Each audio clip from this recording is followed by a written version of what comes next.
A bird's-eye view of the budget as seen by the businesses of Bristol. The capital of the west of England is the strongest economic performer of the UK's large cities beyond London. But this budget may weigh down even established high flyers like Cameron Balloons. I call the Chancellor of the Exchequer. Founder Don has seen 17 chancellors since opening the doors in 1971.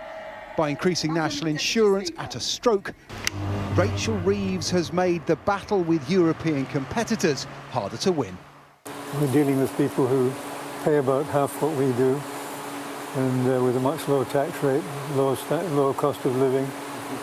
So it's difficult to compete with. But when we do the payroll at the end of the month, about 40% is going to the government. The national insurance hike will raise £25 billion, but with business rates and the minimum wage going up, a penny off a pint in alcohol duty won't touch the sides here. Since 2020, really, everything's been squeezed so tight. We're making like half the profit that we were making back then, and now we're looking at more costs added to that, business rates more than doubling. There's going to be no room for any mistakes, basically, no room for growth, no room to be able to look to the future. I think that's what's one of the most difficult things for us. Rachel Reeves is asking businesses to do the heavy lifting of repairing the public finances, but they won't do it alone. Even the Office for Budget Responsibility, that's the Treasury's watchdog, says that employees, the working people Labour say they want to protect, will pay a price, perhaps in lower pay rises or fewer jobs. The aim is that improved public services will help deliver growth, but public spending will remain tight. That could mean less for local authority-funded venues like the Watershed on Bristol Harbour.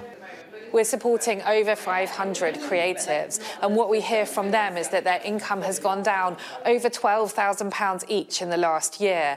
Normally, we would be concentrating on that, really thinking about how we could help them, but actually this year we've got to concentrate on getting our oxygen mask on ourselves.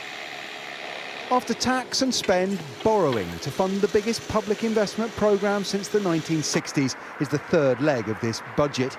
But with business investment also forecast to decline thanks to the tax squeeze, the Chancellor's big bet on economic liftoff carries the risk of a mighty fall. Paul Kelso, Sky News in Bristol.